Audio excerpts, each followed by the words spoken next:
Welcome to Inclusion Bites, your sanctuary for bold conversations that spark change. I'm Joanne Lockwood, your guide on this journey of exploration into the heart of inclusion, belonging, and societal transformation. Ever wondered what it truly takes to create a world where everyone not only belongs, but thrives? You're not alone.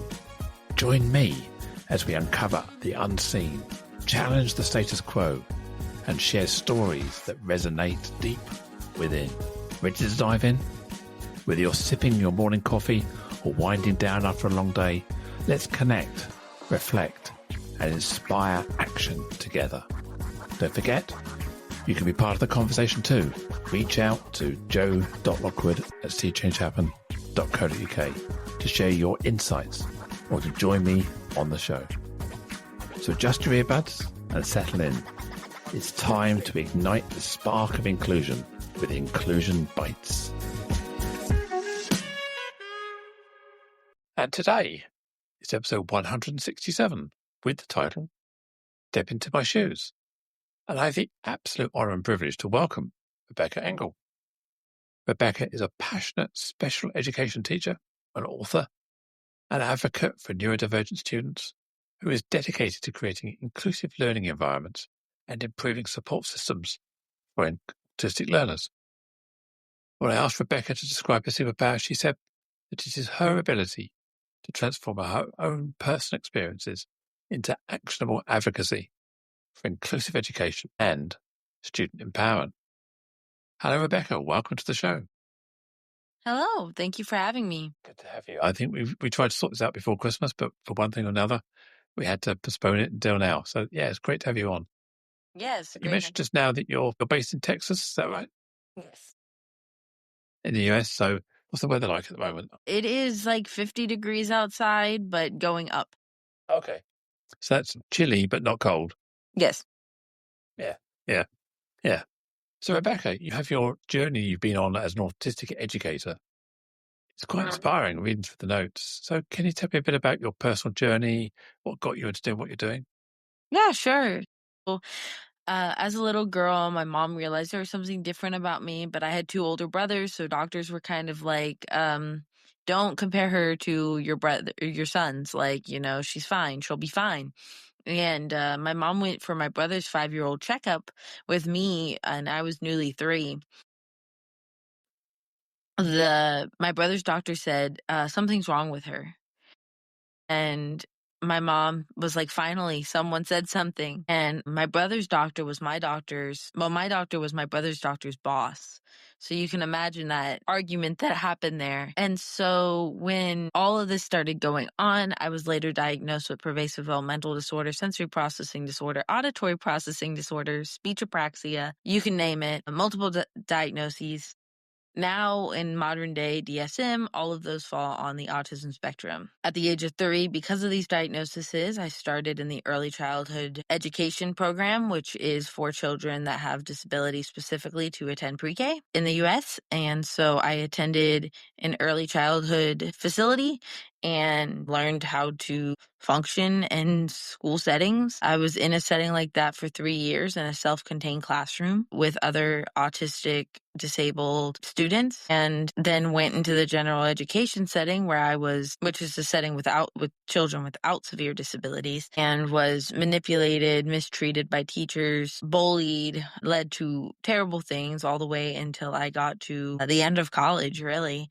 And because of that mistreatment I faced as a student with a disability, I had a heart to make sure that didn't happen to kids like me that are children today. It's quite a harrowing story that you had to go through that as a younger person. Tell me, when you were aware that you were different, or were you just you? I think I became aware that I was different around 4th, 5th grade. That's finally when my mom brought up my IEP and things and was like, yeah, that's why you leave the classroom for testing, and that's why you're in speech. And I knew that I was in speech therapy, and I knew that I had delays, but I didn't really think anything of them, or that they weren't things that every other child could have had, meaning like large masses of the population. So I kind of was just being me. And then once fifth grade hit, there was where they started talking about, how the transition to middle school would happen, and which is, 11, 12 years old. And they started pointing things out to me about my differences. And I was kind of like,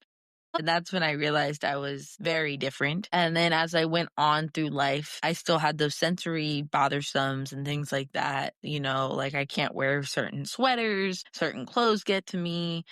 And when I would talk to friends about that and tell them how I reacted, they would kind of laugh and be like, "Oh, you feel that way with this?" Like I would have no clue what that meant. And so as I kind of started having those discussions, that's when I realized I was different than my peers. And then when I got to college, most definitely, there was a lot of conversations that I was like, well, this is happening because I'm different, And I would get comments on communication styles and things like that. And I was always very direct. I still am. And sometimes neurotypical people need things sugar coated, and I'm very bad at that. That's fine. So you kind of, because I always think, when we're in our own head, we just see the world as we've always seen it. Unless someone tells us we're different or we could become aware of it, we're just us. And so it was around that sort of age, around 11 or 12, that you realized that you were, I was going to say struggling. I don't think struggling is the right word, but just had a different way of approaching things than other people. But obviously your parents were bothered by it, but were you ever bothered by it? Yeah, occasionally. I think I wasn't bothered by myself. I was bothered by other people's interpretation of me. Okay, so it's how people were treating you, describing you, talking about you, but you were happy in yourself. It was just other people that were their interaction with you. Mhm. You were aware that you were different because of them. Yes. And is that your experience where you now work with autistic young children and people? How do they have a very similar sense of self where they not broken, they're just different? I think it depends on the kid. I have a lot of kids who do just live their life and they're different. A lot of my AU kiddos, autistic kiddos, they're just kind of like, yeah, I'm different, whatever. And they move along. I think a lot of my students with dyslexia, dysgraphia, things like that, they always tell me, I wish it was that easy. I wish this was easy. I'm dumb, So I feel like they have a negative image of themselves, but there's a really good book that I always have them listen to when they call themselves dumb. And I think I'm trying to shape that image in them that, it's the other people and not themselves. But I think it really depends on the kid. Yeah. Because I've always believed, if you like, that as a human species, we kind of evolved 50, 100,000 years ago, and we didn't have to read or write back then. We just did stuff. But I think this whole challenge with being dyslexic, dyspraxic is a modern thing because it never held people back 200-300 years ago. Mm-hmm. Many of the population couldn't read or write 200 years ago, unless you had wealth or affluence. Most people never learnt to read or write. They had no books. They had no need to write. They were just living their life, getting on with earning a living, feeding themselves, keeping safe, wasn't it? So I often think that we're judging people against a human evolution that we weren't designed for necessarily. It's just something that we picked up. Yeah, Yeah. that's a good point. So, yeah, I think it needs all types of people in society to make society fantastic. I think not being able to read and write or having a struggle with dyslexia, dyspraxia doesn't necessarily make you doesn't make you wrong. I just think it means you've got other attributes that are fantastic. So what was the biggest challenge for you to overcome and learn? Because obviously you became aware that you had developmental differences to other people. What was the toughest thing that you found for yourself to get over? I think as a young child, it was my developmental delays, but I think communication is what encompasses all of it. When I was 4, I was nonverbal, didn't talk at all. At 5, I only said 22 words in the English language. And then I slowly developed that vocabulary and then I picked it up quick. But even to this day, communication is probably my biggest flaw. And some people are like, there's nothing wrong with how you communicate. And then other people hate my form of communication. So I think communication is something I still don't know what I'm doing incorrectly. But I'm a terrible communicator. I've been told multiple times that I'm too aggressive. I'm too direct. That's the Becca way of saying it. I've literally hopped on a call with friends and said, yeah, I said this. And one of my friends is like, that's so Becca of you. And I'm like, still trying to figure out to this day what that means. And it's not just one person. So I think communication is probably my biggest barrier. Is there a difference between comprehension and communicating out backwards? So even when you were struggling and non-verbal, could you understand? You just weren't able to speak back? Or was it a case of you didn't understand or weren't able to speak? I think both, honestly. I feel like even now I still struggle with comprehension, you know. One of the things I stress as a teacher is the sticky note strategy, because after about 4 or 5 words, I don't understand anything I'm reading unless I write something down. So, and it's the same with interpreting communication from other people, right? Like when people are like, this, I'm like, okay, start at square two. Like I got square one, start at square two. So I think it goes both ways. You don't seem to struggle with me right at the moment. I don't have any problem.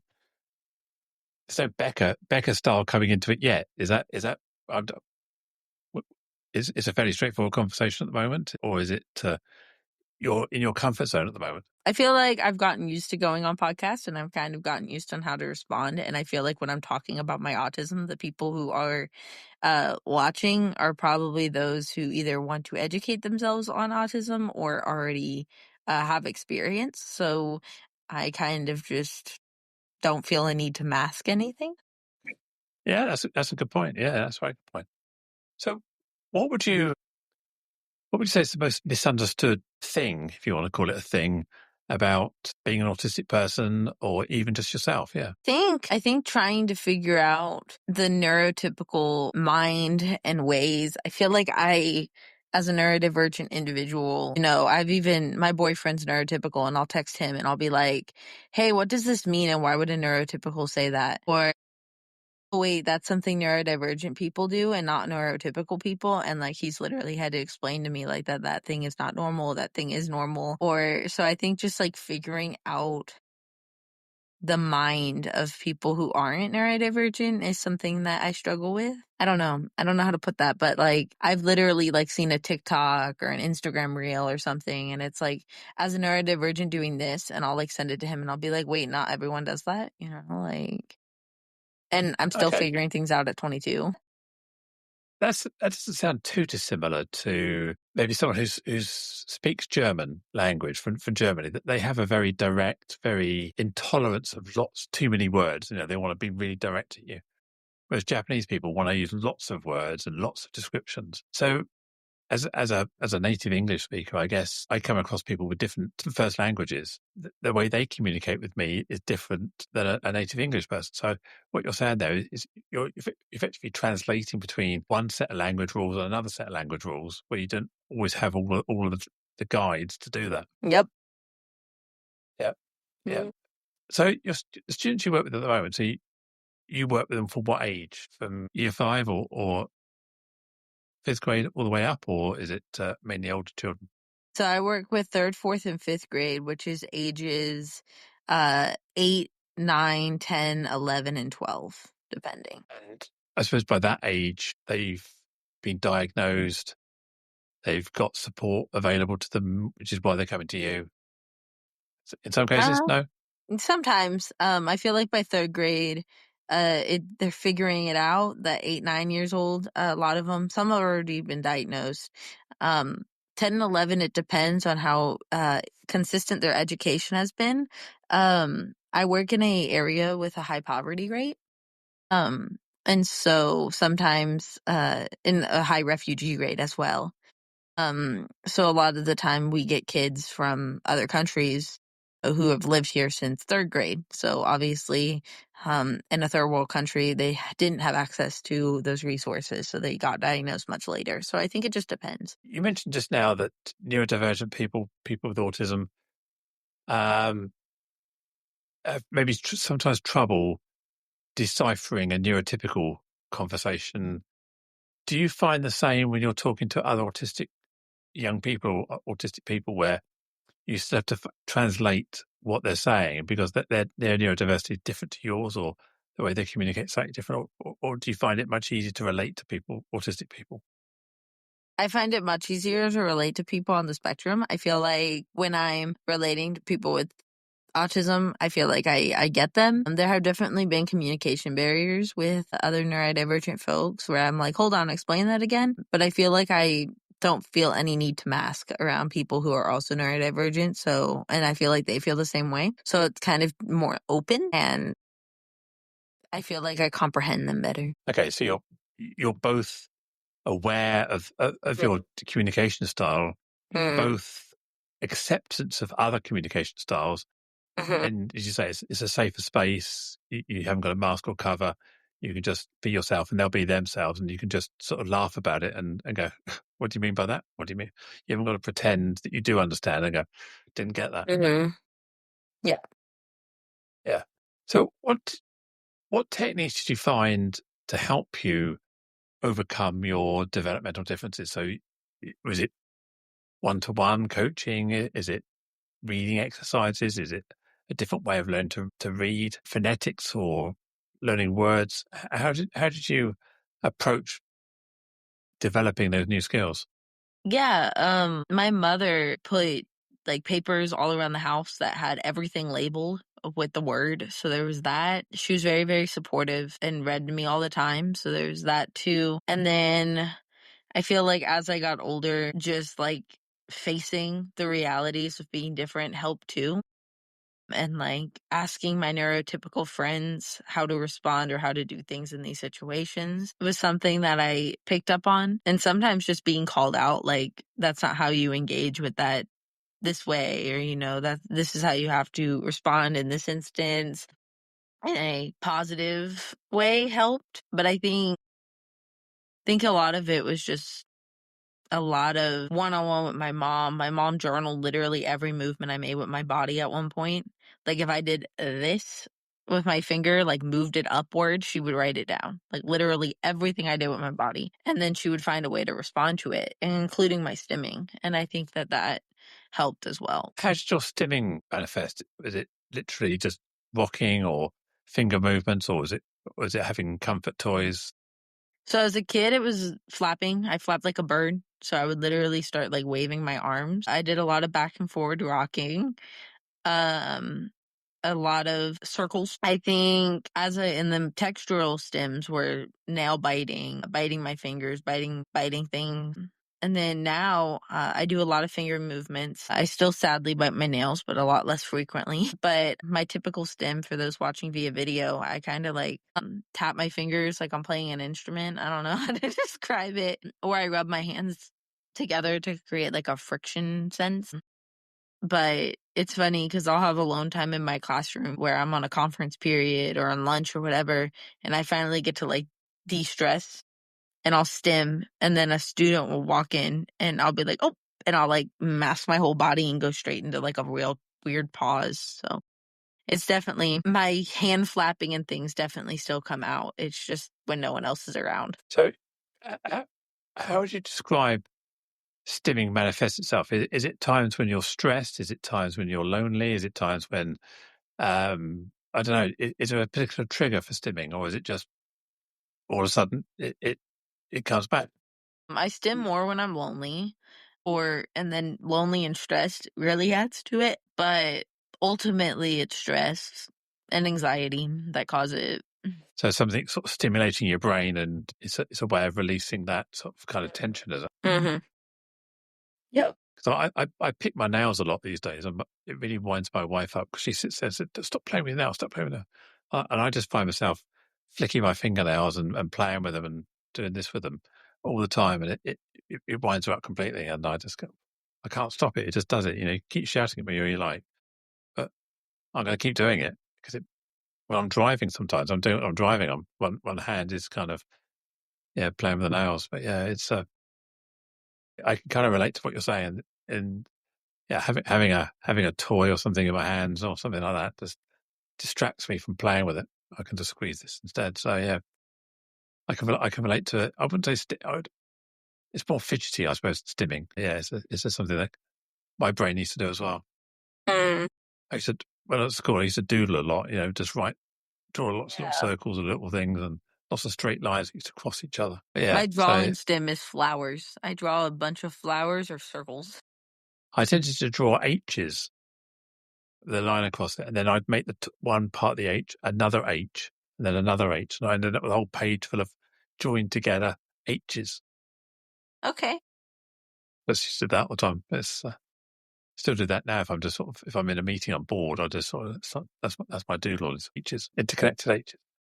Yeah. And so, did you find that stimming, even now, do you get embarrassed by it, or you just kind of go, whatever it is? I definitely get embarrassed by it. There was a thing on Instagram, and it was like, it literally asked, like, ask your neurotypical boyfriend or girlfriend if they've ever seen you stim. And I sent it to him, and I sent it to my boyfriend, and I was like, hey, have you ever seen me stim? And he was like, all the time. And I was like, I didn't even realize I did it in front of him until he pointed it out. And I was like, oops. And so just, it's funny. Like, I feel like I'm now more self-conscious about it. And he doesn't care. Clearly, he didn't point it out until I asked him that. And that was 2.5 years into our relationship. But I do definitely get embarrassed by it, especially when someone walks in on me and like deep moment of stim, even when I had roommates in college and stuff. Yeah. I suppose the flapping one is quite visual, isn't it? It's Yeah. hard to sort of, if people don't know that about you, it must be a bit of a shock the first time they see you doing it. You go, what are you doing? Yes. It's okay. It's a Becca thing. Mm-hmm. It's a Becca thing. Yeah, I suppose that must help if you've got friends around you, boyfriend and other good friends who know you, and you say you can be yourself around them, and they can let you know what you're doing, just for the simple, oh, that's a Becca thing. Becca does that. Yeah, you just go, Mm-hmm. it's what I do. Mm-hmm. Whatever. Yep. So going back to your teaching role, is without putting an age on you, you probably went through this a fair while ago. You said you were in your 20s. I think you said. How has the education system, how has the world moved on and become more supportive in the last 15, 20 years? It must be completely different. There's more awareness of neurodiversity, autism, or the ASD, autistic spectrum disorder, than there ever was now. Mm. Is it better now than it was? Honestly, I think that's a hard question to answer. I feel like yes, like if I wanted to say it abroad, but I don't think it's good enough. I think that we are in the middle of a time as a society, and I don't know if this is global, but definitely in the US, where we are figuring out how to motivate autistic students, how to motivate students in general, how to communicate with those students, how to make them a part of their general ed peers. However, I don't think inclusion is where it needs to be. In the US per se, uh, we always say every kid is a gen ed kid first, and it drives me crazy because it almost is saying this kid is neurodivergent when we allow them to be. What they mean by it in reality is that we're going to put them in a gen ed setting first because their disability isn't all of who they are. But internally, to me as a disabled individual, I kind of take it as like we're ignoring their disability and throwing them into a setting that's overstimulating and overwhelming in order for them to have friends who are normal. And Yeah. that's how I interpret it. The general ed setting is overstimulating, it's overwhelming. You have 30 other kids around you. It's crazy. And we are trying to revise education across the states. In the US, education is really determined by the 50 states rather than the federal government. And so you get kids who move across each state who are now trying to adjust to completely different rules. I know for me, right, in Oklahoma, my educational experience, which is the state above Texas, was completely different than in Texas because I moved here right in the middle of it all. And I feel like that's still the case. I've had kids come to me with an IEP from out of state, and I read it, and I'm like, whoa, we don't even have that type of setting, or this doesn't even exist in Texas, or, whoa, we have a lot more than they had in this state, And so it's like you kind of have to revise their whole education setting, and then they're actually taking on more changes than their gen ed peers would ever, because gen ed education is almost exactly the same across all 50 states, except for what you're being taught at a certain age. And so, for example, the system that we have to reward autistic kids for managing behavior is what we call positive behavioral intervention supports. And that system is pretty much do this. It's very ABA, if you're familiar with ABA therapy. No, okay. Well, ABA therapy is a system of here's a cookie, you did what I asked you to. Here's a cookie, you did what I asked you to. Here's a cookie, you did what I asked you to. But a lot of the time, it's teaching to mask emotional regulation techniques. So, like, oh, you didn't stim, and because when you stim, you accidentally slap a kid, right? Like, oh, your hand flapping and your hand waves off, right? Here's a cookie because you didn't stim. Here's a cookie because you didn't stim. So it's almost like we're animal training kids with disabilities rather than. So it's just rewarding for good behavior and taking the reward away for bad behavior to make people conform. Yes. Learning how to mask to get reward. Yes, but also these behaviors aren't bad behaviors, they're emotional regulation behaviors, you know what I'm saying? Like, bad behaviors are me going up to my teacher and slapping her across the face when I know how to talk, you know? But when we have a kid who's neurodivergent, is that child slapping them across the face as a way of communication because they can't talk, you know? It's basically rewarding neurotypical behavior and trying to prevent people being neurodiverse, because neurodiverse is bad, it's broken, it's not right. Correct. Rather than recognizing neurodiversity as valid, authentic, and okay, just neurodiversion, neurotypical people just need to learn how to get along.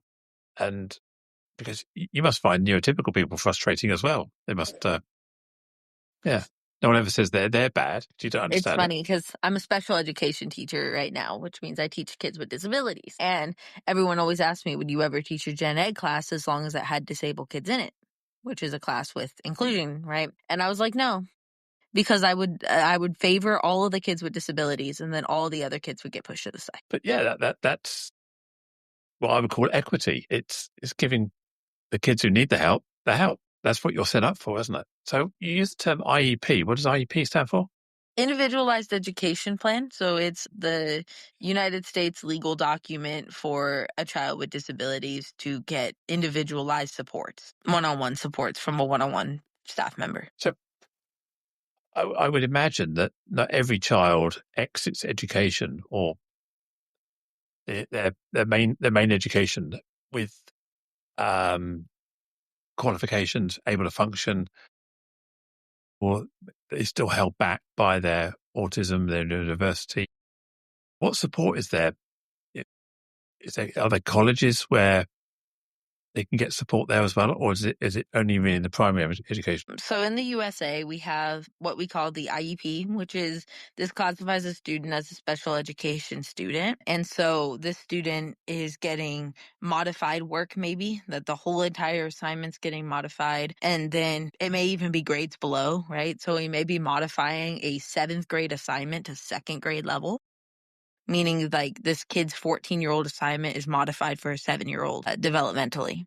And then that includes like speech therapy, dyslexia, dysgraphia, things that really affect them in an educational setting. Once you graduate from that, if you ever do, some people will never, you typically go on a 504 plan, which is a section 504, which 19 states are actually trying to get rid of right now. If you want to look into that, it's fun. But the section 504 system is pretty much just a protection accommodations letter almost. And it's like, we can accommodate you in this way for you to attend to the gen ed population. That could be you take tests in a smaller room. We're going to give you 50 questions instead of 150. On this test. We will make it so you have 5 extra minutes to walk to class if you have something wrong with your mobility, right? Like, it's those tiny things. And that's called a 504 plan. And that's what would go to college. If the child wanted to attend college, that a documentation would go into with them with college, and IEP would not. Got you. Understand. Is there a perceived reduction in the support? Yeah, the last month or so, there's been a pullback on DEI initiatives. Do these initiatives still carry on? Are these seen as DEI initiatives, or these seen as IEP, which is different? They are different. There are, because DEI started in the United States way later than an IEP process did. The IEP process is interesting in that it's been around really since we did the IDEA laws, which were done in like the 1990s, 1980s. And then DEI was more recent in the 2000s. So no one's necessarily trying to get rid of IEPs. There are 19 states currently in a lawsuit with my state to get rid of Section 504. I haven't done enough research to determine if it's to replace it with something else or just hurt those with disabilities.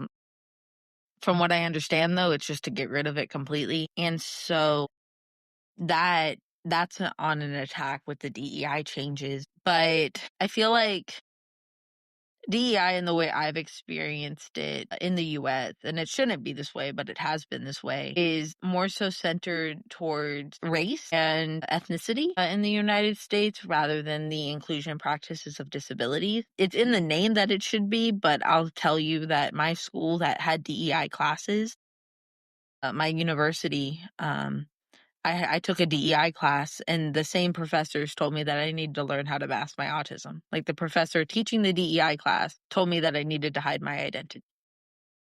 So I feel like everywhere that I've experienced the DEI movement has been very focused on race. So I think and again, we need those things. We need to move away from, racism and all of that. I 100% agree. But I also think if we're going to have DEI, we need to make sure that it's working for all of the people who are segregated equally. It's got to be fully inclusive for all people. And disability is a major part of that. Yeah, I get it. Yeah.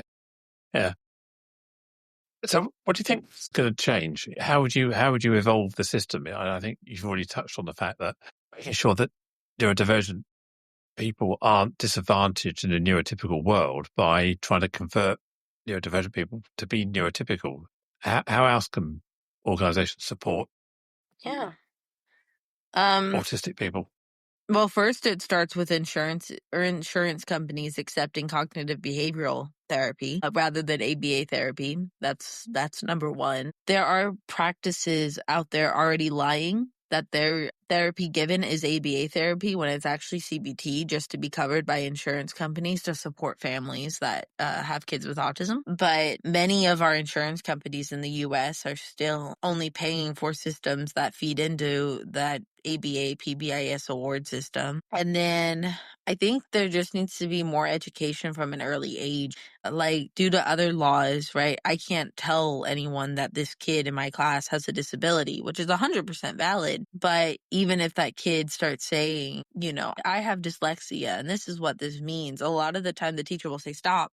You're not allowed to talk about that, even though it's them talking about themselves. And my classroom, I've always been very open about, everyone in here has something unique and they can open up about it or choose not to. But I have neurodiversity symbols all over my room. So I think just normalizing it, it's not going away. It's not harming children by being aware of those things. I had a situation a few weeks ago. One of my kiddos with autism got water thrown at him and he was freaking out. And it wasn't on purpose, but simulation of the water, the water being thrown at him, though, wasn't on purpose. Like, the person didn't spill it on him intentionally.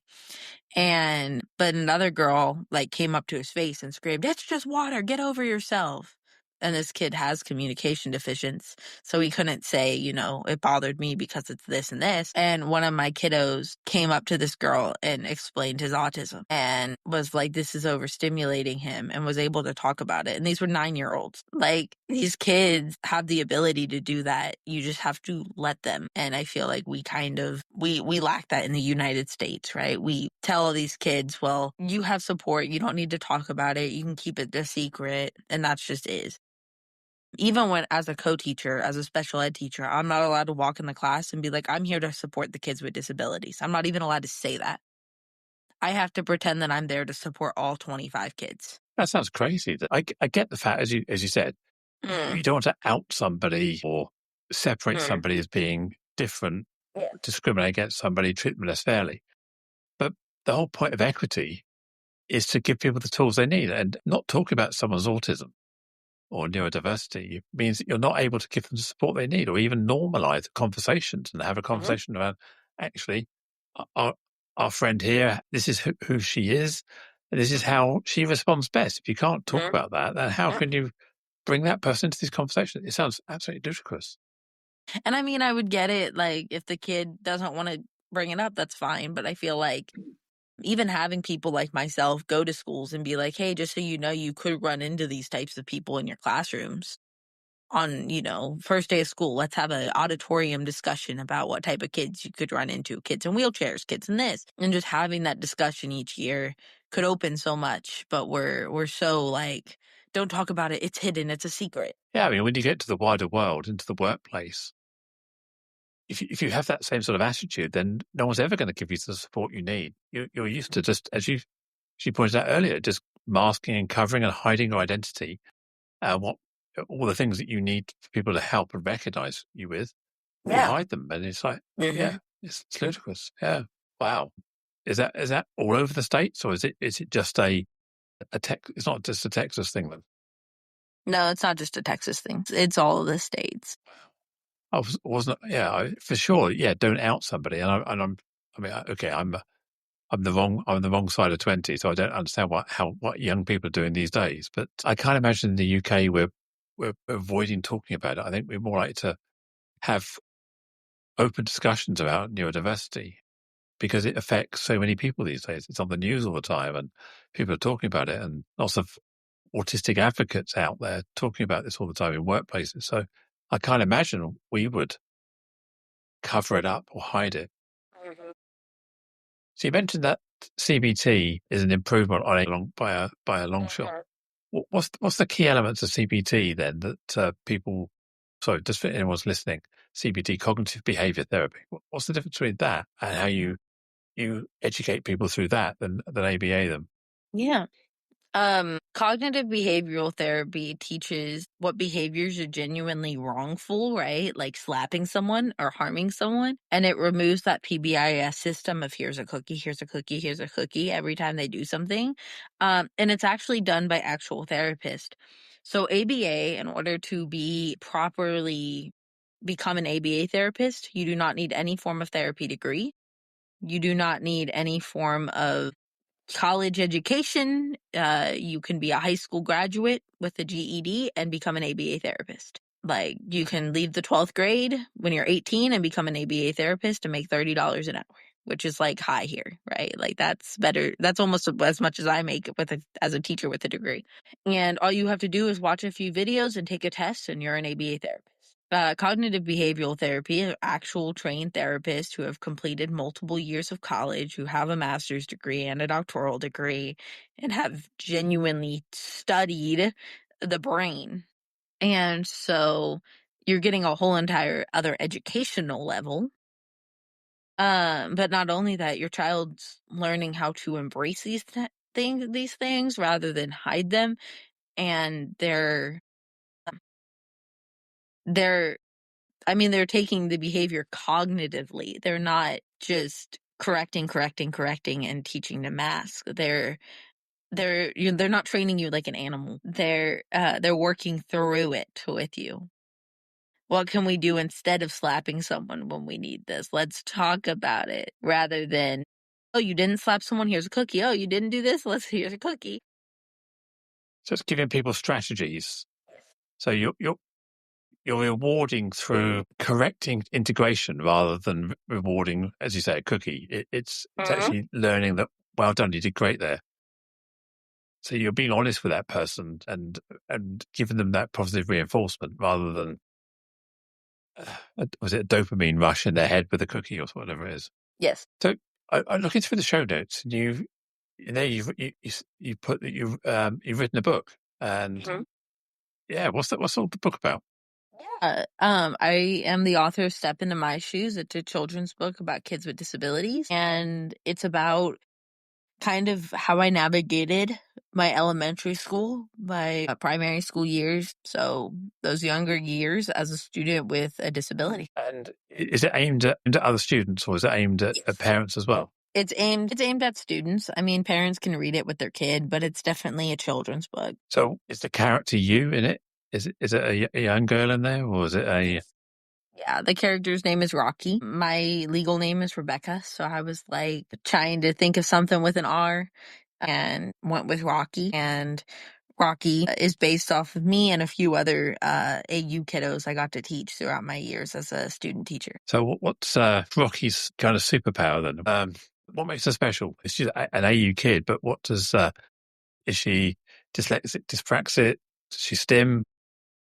So she does STEM. She does have visual supports. There's parts of the story that stress her out. She loves library and loves books. She likes quiet. She doesn't like loud environments. I specifically avoided naming what disabilities Rocky has because I wanted my first book to include all people who feel different. So I don't include if she has dyslexia or she has dysgraphia or autism or any of that. I specifically called her neurodivergent. And I did that with a reason because in America, you can qualify for an individualized education plan, which is that IEP document, simply if they determine that you have a educational learning disability, which is not a medical diagnosis. It's a school psychologist diagnosis, which is not medical. So even school educational diagnoses are different than medical diagnosis. So I can be diagnosed with autism educationally, but not medically. It's two different things. One is Okay. medically, autism encompasses a lot more than how you talk and your behavior. Educationally, an autism diagnosis is communication and behavior. That's it. That's all they look at. So I specifically avoided specifying because I wanted kids with just a learning disability of reading comprehension to be able to relate to it. When you're working with your students, I appreciate they're probably a little bit young, but how do you help people through that transition into the workplace? Is it just working with them to become functional in a neurotypical world, or are there specific traits and specific lessons you help them with in order to integrate with a wider society? I kind of do it all. I mean, I help with the academic aspects. I help them integrate into society. All my kids know that I'm autistic and ADHD. I mean, they're well aware. I've brought up my IEP as a little girl. I've shown them it. I did a video for my school district, which encompassed me talking about my autism. So I've done it all. I've taught them how to advocate for themselves when people are going against them and all of it. Wow. Yeah, sounds good. Because I think there's a lot more awareness now than there has been. And we mentioned earlier that it's a different world to when you were growing up at that age. Mhm. There's still a long way to go, isn't there? Businesses, society still not ready. People will still Mhm. look at you funny. They Mhm. won't immediately look to help you. They'll judge you poorly rather than welcome you. They'll see you as too different to cope with. Yes. Yep. How do we move society on then? Because that's really the aim, is to allow Mhm. AU people to function in society as themselves without having to mask or cover, then convert them into being socially acceptable for neurotypical people. That's got to be the objective, isn't it? Education and time, I would say, are the two things that it will take. I think it won't happen overnight. It will take years and years. And I mean, now we're just getting to a point where we're actually diagnosing everyone with autism that has autism rather than just saying, well, it's not the most severe situation. They're not autistic. Is a diagnosis important for people? I mean, if I've got many friends who have been later life diagnosed Mhm. as ADHD or on the ASD on the spectrum somewhere. To them, it means something. It matters that they finally got a label that they can go, Mhm. look, I'm not crazy. I've got something. Mhm. But does it really help? Did it help you apart from the getting access to education and other services? Does it help many people being diagnosed? Yeah, I think so. And I went through school and I was diagnosed with all of that. And I went through my bachelor's degree diagnosed with all of that. I got re-diagnosed this past October with autism specifically. So they made all of that mush. of diagnoses, autism. And I'll tell you that immediately I now qualified for work accommodations. I qualified for all these things that I had never qualified for before.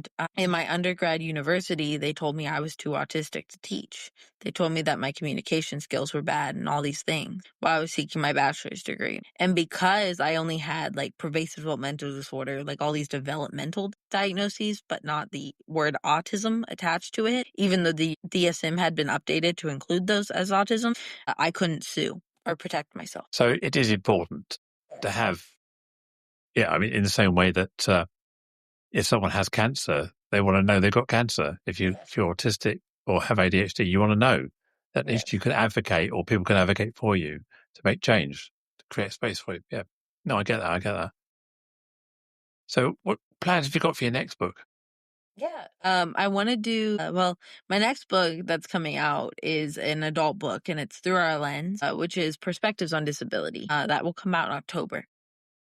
And it's 12 other authors contributing their story on their disability or their family's disability or their kid, and just talking about it. Wow. That sounds great. Yes. Another one in your mind for past that? You got a third book coming out? Planning? Yeah. I want to do Step Into My Basket. And that book will be about grocery shopping as an autistic adult or child. Is that Rocky Grows Up? Is that the idea? Yeah, pretty much. But I'm thinking about doing a middle school book too. So I'm like, we'll see. But Step Into My Basket is the idea for that grocery store. Because that's part of your side hustle, isn't it? Yes. You make stuff, don't you? Yes, I knit. I knit beanies, scarves, blankets, ear warmers, headbands, stuffed animals, all of it. And then I also write. So I've been in 9 other books on top of the one I've released, and 7 of those were poetry related. So when you're knitting and crocheting, does that help your stimming, or is that kind of another a way of releasing it, or do you stim while you're knitting as well? It depends. When I'm knitting, it does kind of mask my stim. And then finally I kind of release it. And I'll take a break and I'll like stim full on, but it does help me calm down. Do you feel the need to sort of wear headphones or have background music on, or noise cancelling earbuds or anything like that, or listen to music? Does that help? Music helps me sometimes. I definitely need music when I'm driving, and then or someone talking constantly. And then I've never needed noise cancelers except for when testing. Testing, it helps. Shut off from the world. If you're getting overstimulated, you walk into a noisy room or something like that. You can get overload, can you? Yeah. Yep. One of the things I've realised over the last couple of years is there's more availability of quiet rooms and chill out spaces where people can go and be quiet, be noise free for a while. Is that a good way that companies can provide sort of support for people who are autistic? Yeah. And I know in the US, some stores are starting to do a sensory friendly time. So from like 8 a.m. to 10 a.m., they're open where it's just silent. Like it's only like the lights are dim and you can grocery shop without as much noise. So they turn off the background music, no clanking and cluttering. Yeah. Yes. Just relax. Yes. That sounds good. Becca, it's been absolutely fascinating chatting to you and to listen to your experiences of your growing up and how you've, dare I say, found a way of navigating the neurotypical world while still proud to be you as well, which is the important thing, isn't it? Not being assimilated like the Borg into the neurotypical world. Yeah. How can people get hold of you? What's the best way if people want to get in touch? You can contact me on Instagram at Stitches Stanzas, or Facebook at Rebecca Engle, or Facebook at Rebby Crafts. I'll put those in the show notes as well. Awesome. Yes, Becca, it's brilliant. And it's a book on Amazon, is it? Can we get on there? Is. It is.